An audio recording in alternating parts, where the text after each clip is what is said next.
Buenos días, hermanos, bienvenidos. Viernes más, espero que estén preparados. Si no, da igual, vamos a meditar. Y nos vamos a 1 Timoteo capítulo 1, versículos 19 y 20. 1 de Timoteo capítulo 1, versículos 19 y 20. Os leo. Manteniendo la fe y buena conciencia, desechando la cual naufragaron en cuanto a la fe algunos, de los cuales son Emineo y Alejandro, a quienes entregué a Satanás para que aprendan a no blasfemar. En algunas ocasiones aprendemos de los diferentes tipos de fe, ¿no? Esa fe muerta, la fe vana, la fe náufraga, la fe falsa.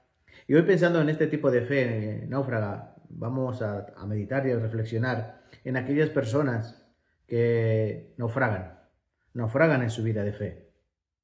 ¿Qué es naufragar? Bueno, sabemos, un barco naufraga cuando ha partido de puerto, se ha puesto en camino, pero por desgracia no llega a su destino.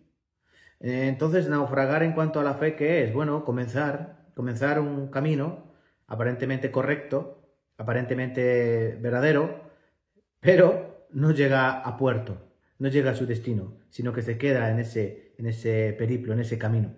Algunos casos aparecen en la palabra y yo quiero que hoy pensemos en esos ejemplos para que nosotros aprendamos y tengamos cuidado de no ser náufragos de la fe.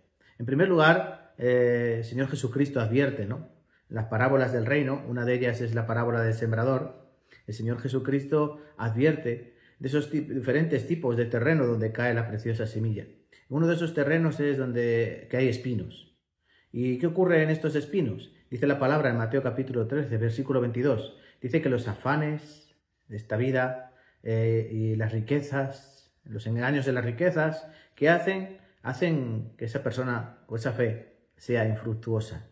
Han escuchado la palabra, sí, pero pasa un poco de tiempo o más tiempo, sin embargo no hay fruto. ¿Y qué ocurre? Nada, no hay vida. Entonces, esta es una manera de naufragar. ¿El qué? Bueno, los afanes de esta vida y el engaño, como dice el Señor Jesucristo, el engaño, el timo de las riquezas, el amor a las riquezas. Este es un claro ejemplo, hermanos, de que los cristianos no debemos amar el dinero, no debemos amar tener riquezas. ¿Por qué? Son engañosas y nos pueden llevar a naufragar en cuanto a la fe. Un segundo caso lo encontramos cuando Pablo habla de Demas, ¿no? Sabemos que en Filemón, este capítulo 1, versículo 24, Demas va incluido dentro de sus colaboradores, ¿no? Un buen hombre, un buen cristiano que está ayudando a Pablo en sus viajes misioneros para predicar el Evangelio. Pero llegamos a la segunda carta de Timoteo, en el capítulo 4, versículo 10, que dice, ahí Pablo, que Demas me ha desamparado amando este mundo y se ha ido a Tesalónica.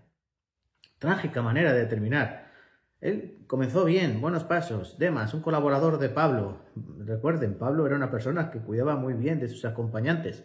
No quiso llevar consigo en una ocasión a Juan Marcos porque en un primer viaje les había abandonado, había dejado el camino a mitad y se había apartado. Sin embargo, luego Bernabé quiso darle una segunda oportunidad. Pablo, sin embargo, no quiso darle esa segunda oportunidad y escogió a Silas.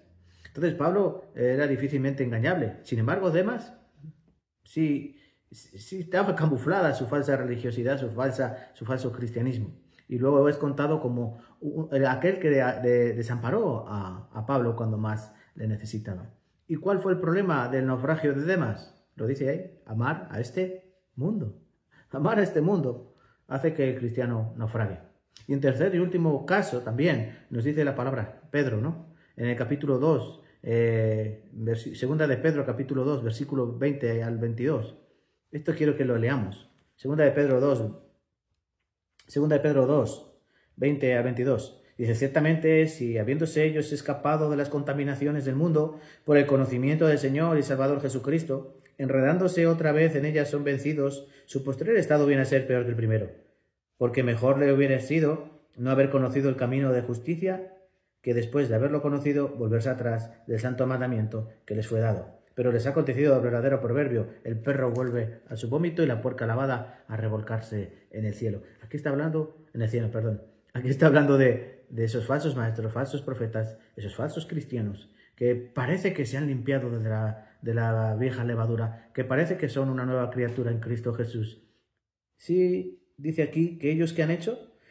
volviéndose atrás, vuelven a enredarse otra vez en ellas, ¿en qué? En las contaminaciones del mundo. Nuevamente aparece ahí. Las contaminaciones pasadas, lo que antes traían.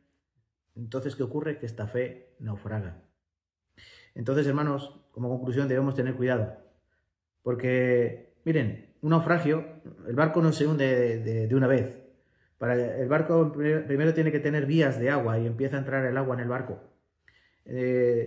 Poco tiempo después, ¿qué ocurre? Pues empieza a inclinarse, bien para la popa, bien para la proa, para allá donde se vaya estancando el agua, se vaya amontonando el agua, creará más peso y ese barco se irá inclinando y luego poco a poco irá sumergiéndose en el agua hasta que desaparece totalmente. Los naufragios en la fe también son así. Dejamos entrar vías de agua, permitimos entrar las cosas del mundo, los afanes de las riquezas, las viejas contaminaciones.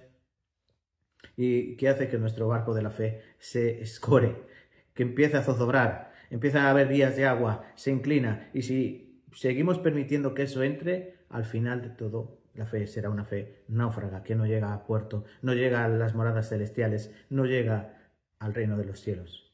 Entonces pensemos, hermanos, y tengamos cuidado cada uno de nuestras vidas para que no tengamos una fe que naufrague.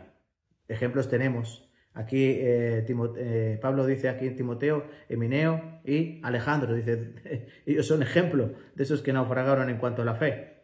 Entonces, tomemos nota, meditemos, fortalezcamos nuestras vidas de fe y sobre todo pongamos todo nuestro corazón al servicio de nuestro Señor Jesucristo para que nuestro barco no se hunda y Él nos llevará a buen puerto. ¿Vale, hermanos? Les dejo con esta meditación y nos vemos la semana que viene, si el Señor quiere. Cuídense mucho y que Dios les bendiga. Hasta pronto.